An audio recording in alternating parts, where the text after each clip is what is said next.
मोर युव साथीगण मु विगत 4 दशंधि अधिक समय धरी छात्र शिक्षक एवं शिक्षा संस्कार पर समर्पित रही आसी। मोर सदाबेले विश्वास रही एक सशक्त समावेशी एवं दूरदर्शी शिक्षा व्यवस्था ही सशक्त राष्ट्रर आधारशिला अटे। देशर युवपीढ़ी आकांक्षा भावना एवं सेमानंक न्यायोचित अपेक्षा को गभीर सम्मान करे।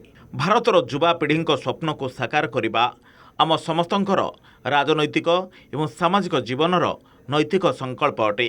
आदरणीय प्रधानमंत्री दूरदर्शी नेतृत्व में राष्ट्र सेवा करिवार जो सुजोग मते मिली सेइथिपई मु प्रधानमंत्री निकट में कृतज्ञता प्रकट करुच्ची। किंतु 2026 मे 3 रे नीट यूजी परीक्षा रे अनियमितता देखा देइथिला।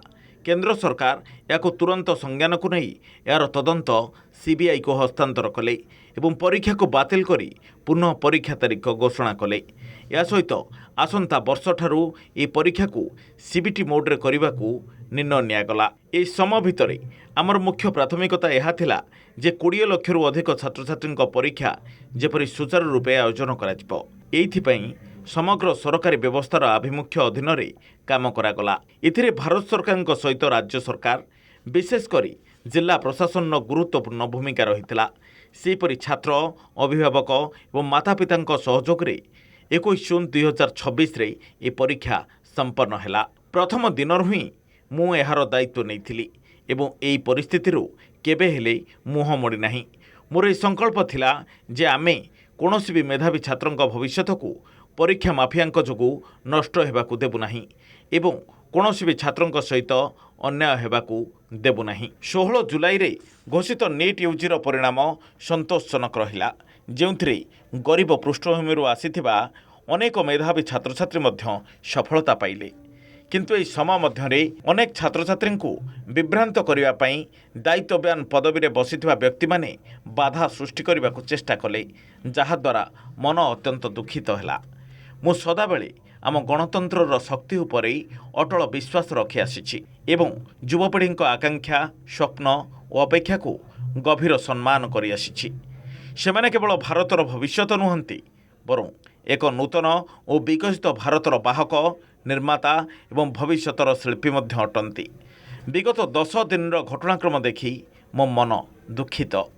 यह मो पई व्यक्तिगत प्रतिष्ठार विषय नुह। भारतर युवशक्ति ही ए देशर प्रकृत शक्ति। देशर युवशक्ति को भ्रमर कुचक्र भितर फसवाक देबु नाही, यह ही मोर संकल्प। जंतर मंतर एवं देश में जो परिस्थिति सृष्टि होईची ए स्थिति राष्ट्र विरोधी शक्ति माने जेपरी फायदा न उठांतु, देशर एकता बजाय रहू, भारतर जड़े भी विद्यार्थी भविष्यत आईनगत जटिलता भितर छंदी न हेउ। आम पिला माने निज समय पाठ पढ़ारे विनियोग करंतु, क्यारियर गढ़िबा उपरे फोकस करंतु। ए कथा को विचार करी मु मोर इस्तफा पत्र माननीय प्रधानमंत्री निकट को पठाई देछि। मु आदरणीय प्रधानमंत्री मार्गदर्शन विश्वास एवं निरंतर सहयोग पई हार्दिक कृतज्ञता व्यक्त करुछि। यह सहित मंत्री परिषदर मोर समस्त सम्मानित सहयोगी मंत्रणालयर अधिकारी और कर्मचारी एवं से समस्त व्यक्ति विशेषज्ञ मध्य कृतज्ञता जनाऊँगी जो मानक सह मोते कार्य करिवार सौभाग्य मिलिला।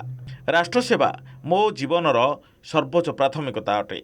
मु एइथिपई सदाबेले समर्पित रहिबी। प्रभु श्री जगन्नाथଙ୍କ आशीर्वादरू मो भविष्यत मध्य भारत माता ओडिशार जनसाधारण तथा देशर युवपीढ़ी आकांक्षा पूरण पई सबु मते निजको समर्पित रखिबी।